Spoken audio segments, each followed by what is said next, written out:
નમસ્કાર વિદ્યાર્થી મિત્રો, આગળના લેક્ચરમાં આપણે ધોરણ 10 ની અંદર વર્તુળના ચેપ્ટરમાં વર્તુળ છે, એના સ્પર્શક છે, પછી એના સૂત્ર છે વગેરે જોયા. હવે આપણે આના આધારિત જે ધોરણ 10 ની અંદર જે સ્વાધ્યાયના દાખલા છે એ જોઈએ, જેથી કરીને આપણે સૂત્ર છે એનું દ્રઢીકરણ અને વ્યાખ્યા છે એનું દ્રઢીકરણ થઈ જાય. જોઈએ આપણે આગળ સ્વાધ્યાય 10.1 વર્તુળને કેટલા સ્પર્શક હોય એનો પહેલો દાખલો છે. તો વર્તુળને સ્પર્શક કેટલા હોય? તો વર્તુળ જવાબ છે અસંખ્ય સ્પર્શક હોય, ઘણા બધા અસંખ્ય સ્પર્શક. કેમ કે સ્પર્શકની વ્યાખ્યા શું છે કે વર્તુળને એક અને માત્ર એક જ બિંદુમાં છેદતી વર્તુળના સમતલની રેખાને વર્તુળનો સ્પર્શક કહેવાય. અહીંયા મેં વર્તુળ દોરેલ છે પહેલાથી જ, બરોબર. હવે આ રેખા છે વર્તુળને, આ એક બિંદુ અહીંયા છેદે છે, આ રેખા છે અહીંયા બને છે, આ રેખા છે અહીંયા છેદે છે, આ રેખા છે અહીંયા છેદે છે. આમ વર્તુળ પરનો ગમે તે બિંદુ લ્યો, વર્તુળ પરનો કોઈ એક બિંદુ લ્યો તો એને અનુરૂપ વર્તુળને એક સ્પર્શક મળશે. તો આવા તો વર્તુળ ઉપર અસંખ્ય બિંદુ હોય. અહીંયા તમે આ વર્તુળ એટલે શું? બિંદુઓનો ગણ છે. ખરેખર વર્તુળ એટલે શું? ડોટ ડોટ ડોટ આ બિંદુઓનો ગણ છે. એટલે વર્તુળ ઉપર અસંખ્ય બિંદુઓ છે, દરેક બિંદુને સંગત એક તમને સ્પર્શક મળે. એટલે કે વર્તુળ છે એને સ્પર્શક કેટલા હોય? અસંખ્ય સ્પર્શક મળે. હવે દાખલા બીજામાં જોઈએ, ખાલી જગ્યા પૂરો. એમાં પેલું સ્પર્શક વર્તુળને ખાલી જગ્યા બિંદુમાં છેદે.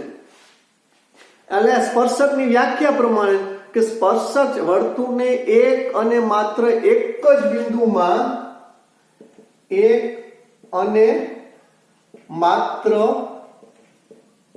એક જ બિંદુમાં છેદતી રેખાને વર્તુળનું સ્પર્શક કહેવાય. એટલે સ્પર્શક છે વર્તુળને એક જ બિંદુ, એટલે કે એક અને માત્ર એક જ બિંદુમાં છેદે. એટલે આ જો આ સ્પર્શક છે, આ વર્તુળની એક બિંદુ અહીંયા છેદશે, આ સ્પર્શક છે આ વર્તુળની એક બિંદુ અહીંયા છેદશે, આ સ્પર્શક છે વર્તુળની એક બિંદુ અહીંયા છેદશે, આ સ્પર્શક છે વર્તુળની એક બિંદુ અહીંયા છેદશે. એટલે વર્તુળ સ્પર્શક છે ને એ વર્તુળને એક જ બિંદુમાં છેદે, એટલે એક અને માત્ર એક જ.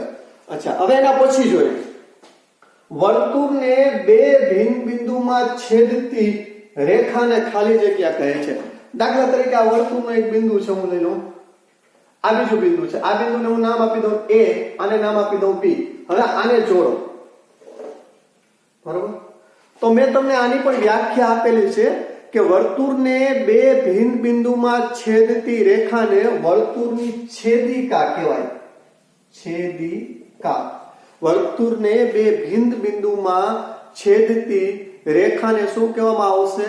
વર્તુળની છેદિકા કહેવામાં આવે છે. તો આ શું થશે? વર્તુળની છેદિકા. કોઈ પણ રેખા વર્તુળને બે ભિન્ન બિંદુમાં છેદે તો એ વર્તુળની છેદિકા થશે. એના પછી જોઈએ વર્તુળની છેદિકાને સમાંતર હોય તેવા વધુમાં વધુ ખાલી જગ્યા સમાંતર સ્પર્શક મળે.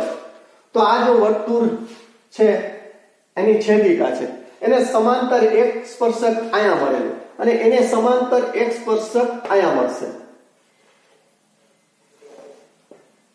સમાંતર સ્પર્શક એટલે કે જે બે રેખા એકબીજાને છેદે ને એને સમાંતર રેખા કહેવાય.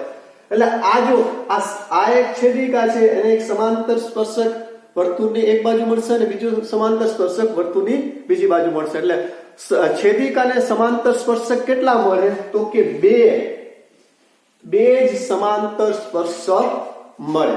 ખ્યાલ આવે છે? એના પછીનો પ્રશ્ન જોઈએ આપણે, વર્તુળ અને સમાંતર અને સ્પર્શકના સામાન્ય બિંદુને ખાલી જગ્યા કહે છે. તો આપણે એની પણ વ્યાખ્યા આપી અથવા સમજાવેલું હતું. એને કહેવામાં આવે છે સ્પર્શ બિંદુ. દાખલા તરીકે આ સ્પર્શક છે વર્તુળને અહીંયા બિંદુમાં છે, આને હું નામ આપી દઉં P. તો અહીંયા P ને શું કહેવામાં આવે છે? સ્પર્શ બિંદુ. અહીંયા દાખલા તરીકે નામ આપી દઉં Q. તો આ Q ને સ્પર્શ બિંદુ. R, S, T આ બધા શું છે? સ્પર્શક અને વર્તુળના જે સામાન્ય બિંદુ છે કે જે બંનેમાં આવે છે, સ્પર્શકમાં આવે વર્તુળમાં આવે, એને કહેવામાં આવે છે સ્પર્શ બિંદુ. તો તો એને શું કહેવામાં આવશે? સ્પર્શ બિંદુ કહેવામાં આવે છે. તો આ સ્વાધ્યાય 10.1 ના દાખલા. હવે આગળના દાખલા આપણે જોઈએ. ચલો દાખલા નંબર 2 જોઈએ. શું કહે છે દાખલા નંબર 2? એના વિશે આપણે વાત કરીએ કે 3 સોરી દાખલા નંબર 3. 5 સેમી ત્રિજ્યા વાળા વર્તુળના કોઈ બિંદુ, આ O કેન્દ્ર છે અને આ 5 સેમી ત્રિજ્યા વાળો વર્તુળ છે અને OP છે એ ત્રિજ્યા છે. કેટલી છે? તો કે 5 સેમી. મેં અહીંયા 5 સેમી લખેલ છે. આનું માપ 5 સેમી છે. OP નું માપ એ ત્રિજ્યા છે, કેમ કે આમાં લખેલ છે કે 5 સેમી ત્રિજ્યા વાળા વર્તુળના કોઈ બિંદુ P આગળ, આ વર્તુળનું બિંદુ P છે, બરોબર.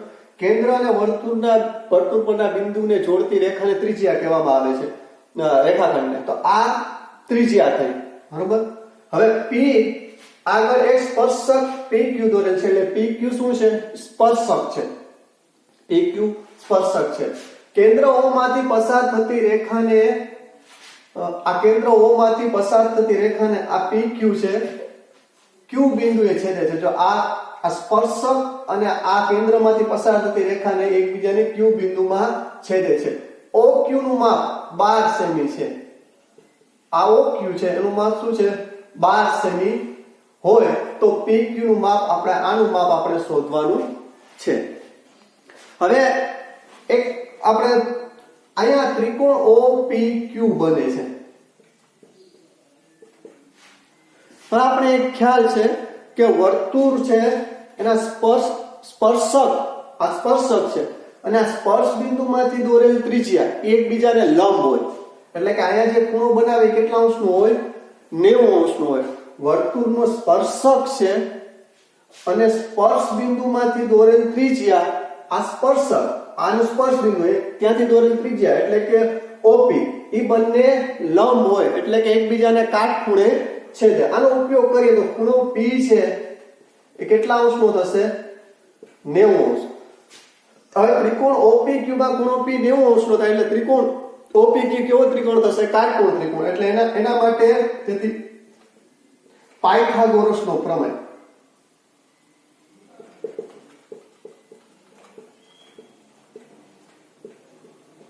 હવે આપણે શું લખીએ છીએ કે પાયથાગોરસનો પ્રમેય શું કહે છે કે કાટખૂણો બનાવતી બે બાજુઓનો વર્ગનો સરવાળો, એટલે OP નો વર્ગ વત્તા PQ નો વર્ગ બરાબર OQ નો વર્ગ. હવે આમાં કિંમત મૂકી દઈએ. OP ની કિંમત શું છે કે 5 નો વર્ગ વત્તા PQ ની કિંમત શોધવાની છે, એનો વર્ગ આપણે અહીંયા એમ રાખીએ, બરાબર. અથવા અહીંયા કાઉન્સ કરશો તો પણ ચાલશે, ન કરશો તો પણ ચાલશે. અને OQ નું માપ શું છે? 12 એનો વર્ગ. હવે કરીએ, અહીંયા આગળ જોઈએ. 5 નો વર્ગ 25 વત્તા PQ એનો વર્ગ અને 12 નો વર્ગ, તો 12 નો વર્ગ થાય 144. આપણે PQ ની કિંમત શોધવાની છે, એટલે PQ છે એના વર્ગને આપણે સૂત્રનો કરતા બનાવીએ. એટલે 25 જમણી બાજુ, ડાબી બાજુ છે એટલે જમણી બાજુ લઈ જઈએ, એટલે વત્તા છે એટલે ઓછાની નિશાની થશે, બરોબર. હવે તેથી PQ નો વર્ગ 144 માંથી 25 બાદ કરો એટલે 119 રહે. આપણે PQ ની કિંમત શોધવાની છે, PQ ના વર્ગની કિંમત શોધવાની નથી. એટલે બંને સાઈડ વર્ગમૂળ લો, એટલે અહીંયા વર્ગમૂળ લો એટલે આ વર્ગ દૂર થાય અને 119 નું વર્ગમૂળ, તો 119 નું વર્ગમૂળ નીકળે નહીં. એટલે PQ છે એની લંબાઈ કેટલી થશે? વર્ગમૂળમાં 119.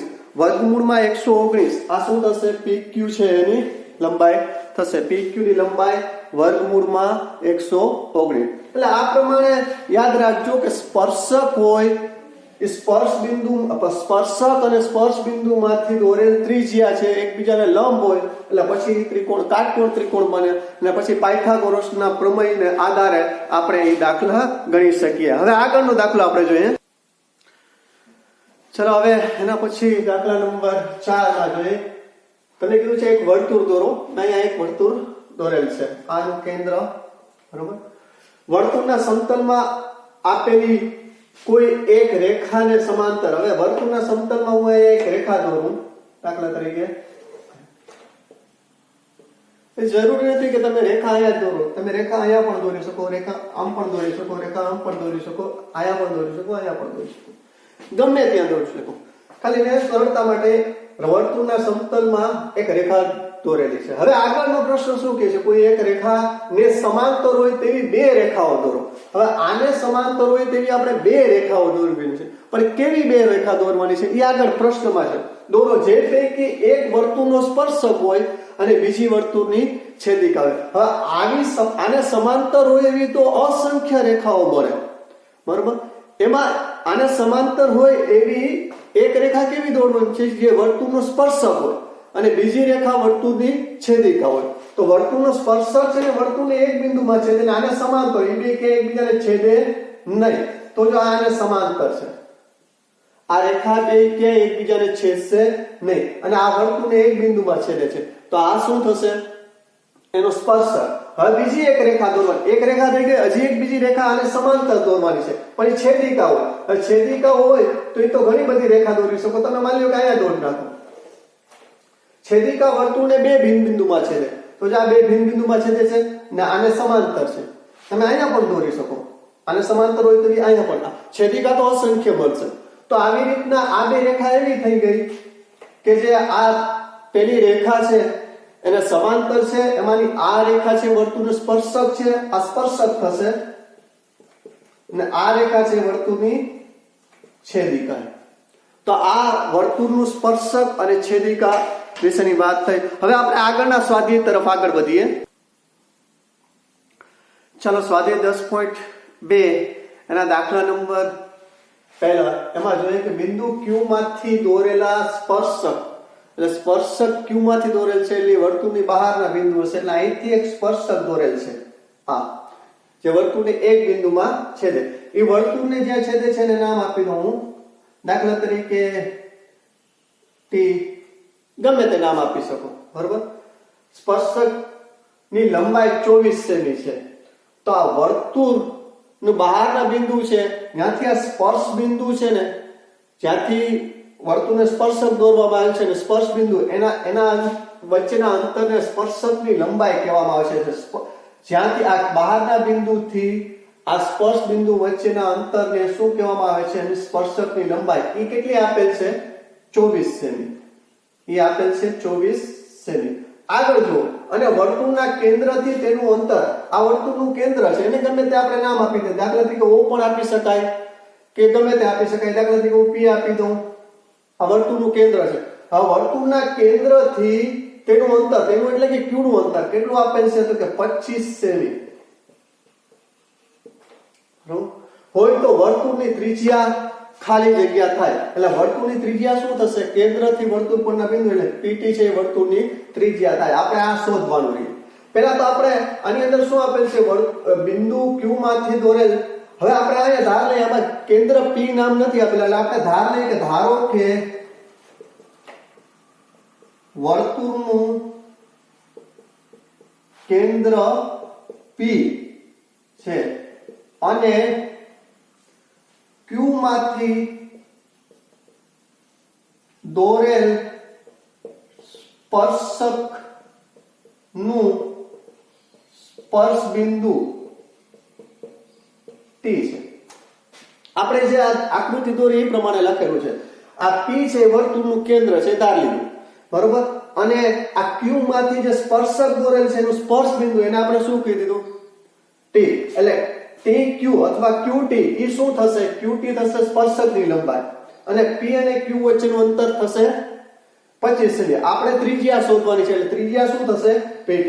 હવે આપણે ત્રિકોણ PTQ માં, ત્રિકોણ PTQ માં, આ ત્રિકોણ PT મેં આગળ સમજાવ્યું એ પ્રમાણે આ વર્તુળ છે એનો સ્પર્શક અને સ્પર્શ બિંદુથી દોરેલ ત્રિજ્યા એકબીજાને લંબ હોય, એટલે આ ખૂણો T કેટલા અંશનો થશે? ખૂણો T થાય 90 અંશનો ખૂણો થાય. એટલે ખૂણો T 90 અંશનો થાય એટલે તેથી પાયથાગોરસના પ્રમેય પરથી શું લખી શકાય?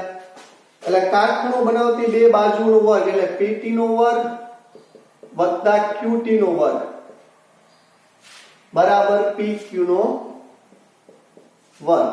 હવે PT ની કિંમત એટલે કે ત્રિજ્યા એ આપણે ખ્યાલ નથી, કૌંસ કરું વર્ગ કરો તો એ ચાલશે, બરોબર. વત્તા QT ની કિંમત કેટલી છે 24 નો વર્ગ વત્તા PQ ની કિંમત કેટલી આપેલ છે 25 એનો વર્ગ. તેથી PT એનો વર્ગ 24 નો વર્ગ એટલે 576 576 બરાબર 25 નો વર્ગ 625 625. આપણે PT ની કિંમત શોધવાની છે એટલે એને સૂત્રનો કરતા બનાવીએ. એટલે આ 625 વત્તા 576 જમણી બાજુ જાય એટલે ઓછા 576 થાય. 625 માંથી 576 બાદ જાય એટલે મળશે 49. હવે અહીંયા PT ની કિંમત શોધવાની છે તો અહીંયા PT નો વર્ગ છે એટલે બંને બાજુ વર્ગમૂળ લ્યો એટલે અહીંયા વર્ગમૂળ નો એટલે વર્ગ દૂર થશે. 49 નું વર્ગમૂળ તો કે 7. PT બરાબર શું થશે 7 એટલે કે વર્તુળની ત્રિજ્યા કેટલી થશે 7 સેમી થશે. એટલે અહીંયા ખાલી જગ્યામાં શું આવશે 7 સેમી. આમ વર્તુળની ત્રિજ્યા છે એ 7 સેમી થાય. હવે એના પછીનો દાખલો આગળ આપણે એના પછી દાખલા નંબર 2 જોઈએ. શું કહેવામાં આવશે આપેલી આકૃતિમાં જો TP બરોબર TP અને TQ એ O કેન્દ્ર વાળા વર્તુળના બરોબર સ્પર્શક છે અને ખૂણો P આ જે ખૂણો બને POQ 110 બને એવા સ્પર્શકો છે. અહીંયા PT અને TP અને TQ એ બે સ્પર્શકો છે પણ કેવા સ્પર્શકો છે કે આ બે ત્રિજ્યાઓને જોડો તો 110 નો ખૂણો બને. યાદ રાખજો કે વર્તુળના કોઈ પણ બહારનો બિંદુ હોય ત્યાંથી વર્તુળને બે સ્પર્શક દોરવામાં આવેલું હોય એટલે બે સ્પર્શ બિંદુ મળશે. એ બે સ્પર્શ બિંદુમાંથી જે ત્રિજ્યા દોરવામાં આવે તો આ જે ચતુષ્કોણ તૈયાર થાય એ ચતુષ્કોણ છે એ ચક્રીય ચતુષ્કોણ થશે. ચક્રીય ચતુષ્કોણ એવા ચતુષ્કોણને કહેવામાં આવે છે કે જે ચતુષ્કોણ છે ને ચારેય શિરોબિંદુ છે કોઈ વર્તુળ ઉપર હોય અથવા તો એવા ચતુષ્કોણને ચક્રીય ચતુષ્કોણ કહેવામાં આવે છે. હવે આપણે એક ચતુષ્કોણ એવું દોરી શકીએ કે જેમાં આના ચારેય શિરોબિંદુ છે ને P O Q T એ વર્તુળ ઉપર આવે એવું એક વર્તુળ આપણે દોરી શકીએ.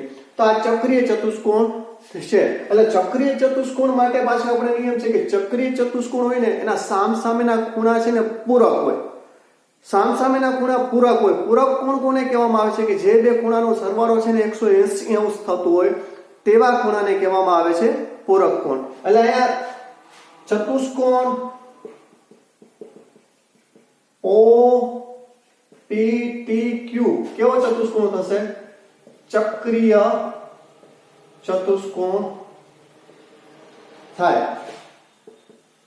તેથી ચક્રીય ચતુષ્કોણ માટે સામસામેનો ખૂણો આ ખૂણો POQ એનો સામેનો ખૂણો શું તો કે T એને કહેવામાં આવે છે PTQ. એ બે પૂરક હોય એટલે કે એના માપનો સરવાળો PTQ.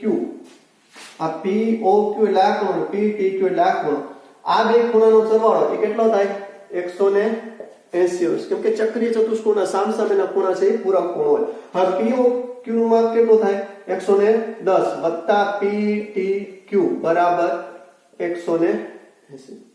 ઓકે PTQ હવે 110 જમણી બાજુ જાય એટલે જમણી બાજુ જશે એટલે ઓછા થશે. 180 માંથી 110 બાદ કરો એટલે ખૂણો PTQ બરાબર શું થશે 70 અંશ. એટલે આ ખૂણાનું માપ કેટલો અંશ થશે 70 અંશ. આમ કોઈ પણ સ્પર્શક હોય કોઈ પણ વર્તુળનો બહારનો બિંદુ હોય એમાંથી બે સ્પર્શક દોરવામાં આવે તો એના બે સ્પર્શ બિંદુ મળશે. એ બે સ્પર્શ બિંદુમાંથી તમે આ ત્રિજ્યાઓ જોડો એટલે એક ચતુષ્કોણ તૈયાર થશે. એ ચતુષ્કોણ છે ને ચક્રીય ચતુષ્કોણ થશે ને એના સામસામેના ખૂણા કેવા હશે હંમેશા પૂરક હશે. એટલે કે બંને ખૂણાનો સરવાળો 180 અંશ થાય. એ નિયમનો ઉપયોગ કરીને આપણે આ દાખલો સોલ્વ કરેલ છે. હવે આગળના દાખલા તરફ આપણે આગળ વધીએ. ચાલો દાખલા નંબર 3 જોઈએ. જો O કેન્દ્ર વાળા વર્તુળ આ O કેન્દ્ર વાળા વર્તુળ ને બિંદુ P અને P માંથી દોરેલ આ P માંથી દોરેલ સ્પર્શક A બિંદુ અને B બિંદુમાં વચ્ચેનો ખૂણો 80 નો છે તો નો ખૂણો રચાતો હોય તો ખૂણો POA આ ખૂણો OA નું માપ શોધવાનું છે એટલે આપણે આ ખૂણાનું માપ શોધવાનું છે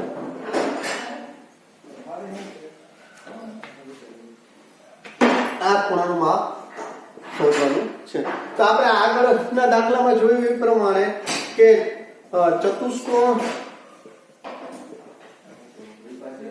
OAPB કેવો ચતુષ્કોણ થશે તો કે ચક્રીય ચતુષ્કોણ થાય અને ચક્રીય ચતુષ્કોણ છે એના સામસામેના ખૂણા છે એ પૂરક હોય એટલે કે એના માપનો સરવાળો 180 થાય એટલે ખૂણો AOB એટલે આ ખૂણો વત્તા ખૂણો APB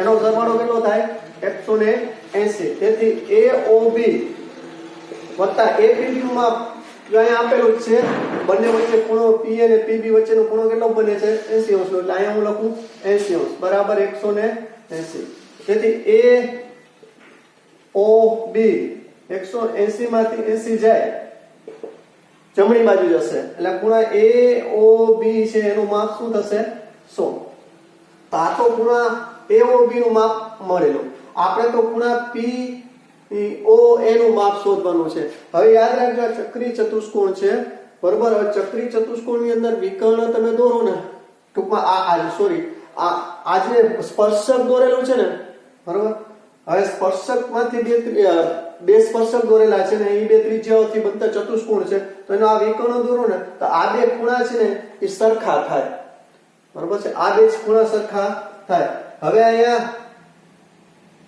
ખૂણો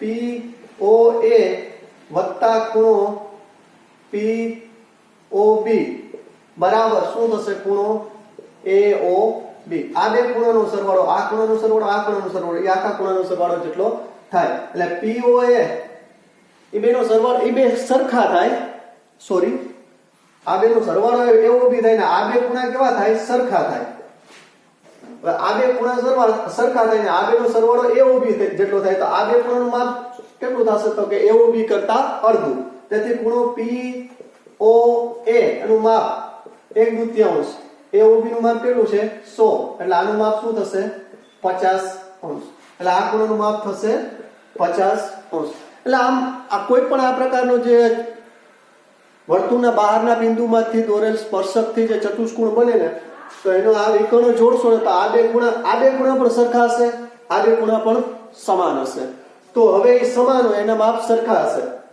એટલે આપણે આ ખૂણાનું માપ આપણે મેળવી લીધું આખા ખૂણા તો આનું માપ શું થશે એના કરતા અડધું થશે હવે એના પછીનો દાખલો આપણે જોઈએ દાખલા નંબર 7 ગણીએ છીએ એના પછી જે દાખલા નંબર 4 અને 5 છે અભ્યાસક્રમમાં નથી અને દાખલા નંબર 6 છે તે આપણે આગળ જે દાખલા ગણાવ્યા છે એના જેવો છે એટલે દાખલા નંબર 7 એ લાસ્ટ દાખલો છે અભ્યાસક્રમમાં બાકીના દાખલાઓ છે એ રદ કરેલા છે આગળ જોઈએ બે સમકેન્દ્રીય વર્તુળ એને કહેવામાં આવે છે કે જેના કેન્દ્ર સમાન હોય બે વર્તુળનું કેન્દ્ર એક જ હોય પણ ત્રિજ્યા અલગ અલગ હોય એને કહેવામાં આવે છે સમકેન્દ્રીય વર્તુળ જે બે વર્તુળ છે એના કેન્દ્ર સમાન હોય અને ત્રિજ્યા ભિન્ન હોય તેવા વર્તુળોને સમકેન્દ્રીય વર્તુળ કહેવામાં આવે છે અને એકરૂપ વર્તુળ કેને કહેવામાં આવે છે કે જે બે વર્તુળના કેન્દ્ર છે ને એ જુદા જુદા હોય અને ત્રિજ્યા સમાન હોય તો તેવા વર્તુળને કહેવામાં આવશે એકરૂપ વર્તુળ તો અહીંયા બે સમકેન્દ્રીય વર્તુળ છે એટલે કે કેન્દ્ર બંને વર્તુળનું કેન્દ્ર સમાન છે સમકેન્દ્રીય વર્તુળ છે આના કેન્દ્રને હું નામ આપી દઉં P ધારો કે P કેન્દ્ર વાળા બે સમકેન્દ્રીય બરોબર વર્તુળોની ત્રિજ્યા 5 સેમી અને 3 સેમી છે મોટા વર્તુળની જીવા નાના વર્તુળને સ્પર્શે છે તો તેની લંબાઈ શોધો તો હવે બે સમકેન્દ્રીય વર્તુળ છે C1 અને C2 છે બરાબર હવે C1 ની ત્રિજ્યા એટલે કે આ જે મોટા વર્તુળ છે એની ત્રિજ્યા એને R1 કહી દો, એના બરાબર થશે 5 સેમી તથા C2 ની ત્રિજ્યા એને R2 કહી દો, એના બરાબર થશે 3 સેમી. આ આપણું C1, આ C2, આ ત્રિજ્યા છે બરોબર, એ નાના વર્તુળની ત્રિજ્યા છે 3 સેમી, આ મોટા વર્તુળની ત્રિજ્યા છે 5 સેમી છે બરાબર. તથા C1 ની જીવા, આ જીવા છે AB એ C2 ને અહીંયા સ્પર્શે છે. દાખલા તરીકે M બિંદુમાં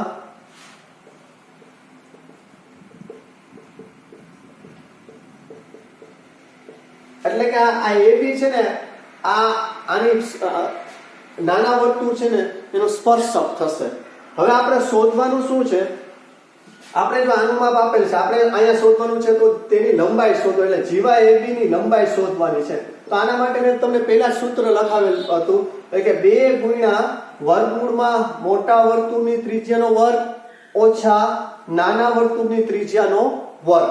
હવે 2 ગુણ્યા મોટા વર્તુળની ત્રિજ્યા કઈ છે તો કે 5, એટલે વર્ગમૂળમાં 5 નો વર્ગ ઓછા નાના વર્તુળની ત્રિજ્યા 3, એટલે વર્ગમૂળમાં 3 નો વર્ગ. 2 ગુણ્યા 5 નો વર્ગ શું થશે 25 ઓછા 3 નો વર્ગ 9. 25 માંથી 9 જાય એટલે શું વધશે 16. 16 નું વર્ગમૂળ તો કે 4 બરોબર. તો આનું માપ શું થશે 4 દુ 8, એટલે કે 8 4 દુ 8 સેમી આની ત્રિજ્યા થશે. સોરી, આ જીવાની લંબાઈ કેટલી થશે 8 સેમી જીવાની લંબાઈ થશે. એટલે મિત્રો આપણા ધોરણ 10 ની અંદર વર્તુળના ચેપ્ટરમાં આટલું જ અભ્યાસક્રમ છે. એના સિવાયના જે દાખલા છે કોવિડના કારણે છે એ અભ્યાસક્રમ ઘટાડેલ છે, એમાં નીકળી જાય છે. તો આપણે આ પ્રકરણની અંદર અહીં સુધી રાખીએ.